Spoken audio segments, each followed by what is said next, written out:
Hey guys, so I wanted to make this video and talk to you guys a little bit about my technology autobiography because I feel like technology has a very interesting role in my life, to say the least. And there are a few stories and a few different discourses I'm involved in, and a few different ways that technology has affected my life and my identity, and a few different stories I want to tell. So, first, I am involved in several discourses in my personal life, and I use social media and technology and stuff like that in my personal life. I am a gay woman, and I'm from a town, I'm very liberal also, and I'm from a town where that is not the norm. It is normal to be like an old white Republican. And so I've used technology to sort of branch out and to sort of discover myself and discover people that are like me and have similar ideas and thoughts and identities. And so I've used things like Facebook and, of course, Twitter and Instagram and stuff like that to sort of reach out and grow myself and my identities and surround myself with more than just the people that live in the town where I'm from, and be able to discover my identities by reaching out to these other people in these different ways, and even apps like YouTube and even stuff like LinkedIn, where I can meet other like professionals and other people who are in school and have similar professional goals and also similar personal lives to me, where I can just sort of like branch out. So technology has been something that I use a lot in my personal life in that way. And also something I've talked about with you guys a lot. I'm a nanny, and social media is something that, while it is something that I was just talking about that I use heavily in my personal life, it is something that I also have to keep sort of semi-guarded because as a nanny, a lot of families that I am looking to work with and people I'm looking to work for will go and like shamelessly stalk my social media because they want to know who, of course, they're letting around their children and their family, and that's totally understandable. But sometimes I like to get political on my social media, and sometimes I like to post pictures of me after I get tattoos and do things that like are not like the most family friendly, and it's something I've had to learn to kind of like keep close to me and keep very like professional, and balance that with things that I love, like tattoos and like politics and like gay jokes, which are 99% of my identity. And so I actually had a situation come up where the woman that I currently work for, after I had gotten a job with this family and started working with them,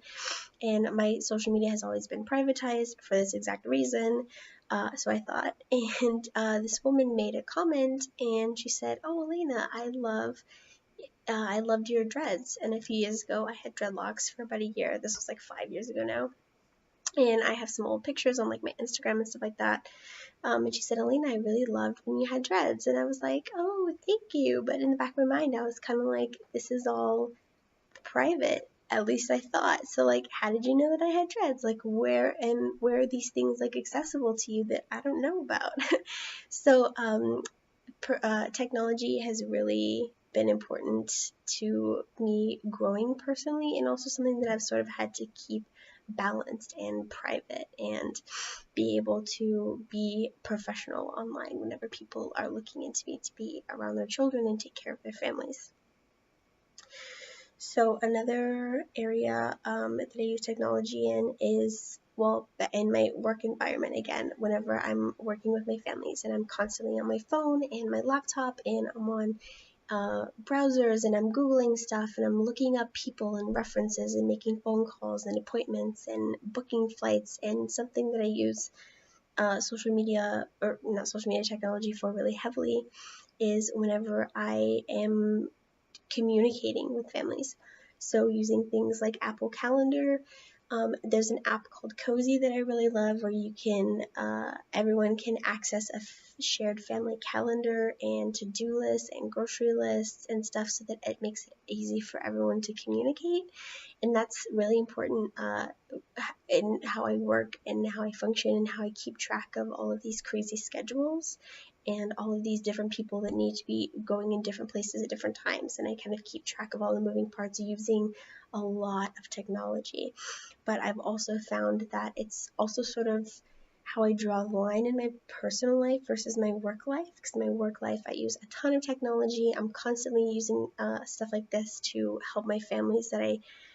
work for. But in my personal life, I have an old school like paper planner that I write down all of my homework and personal events in. And my wife and I have like paper grocery lists, and it's a way that I can simplify and help expedite and make my professional life as a nanny a whole lot simpler, and also kind of cut myself off, so I don't have to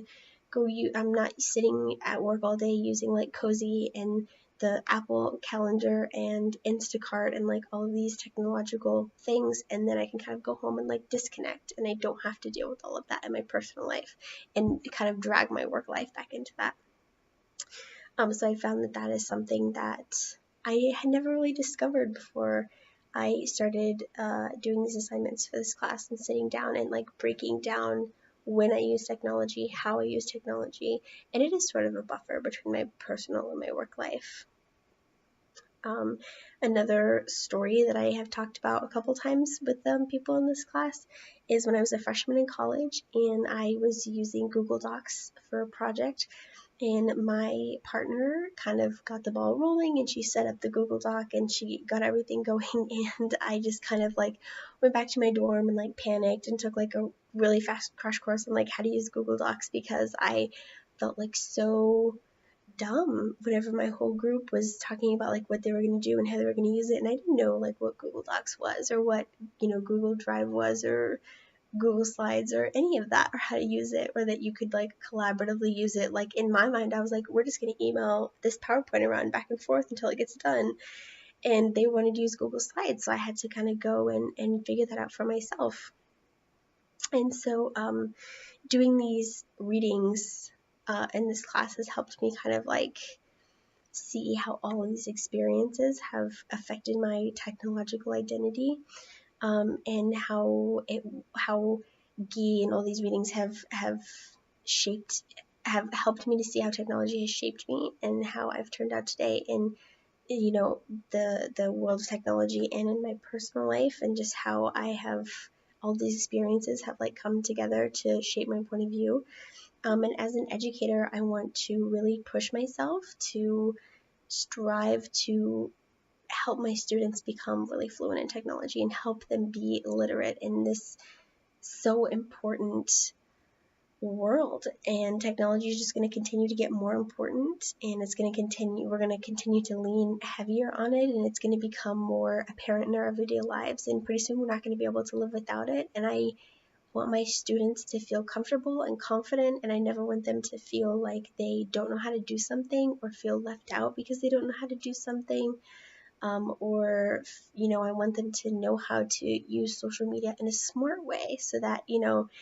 whenever they're looking for jobs, they know how to come across professional on social media, and they also know how to use it to do fun things and to express themselves and to branch out.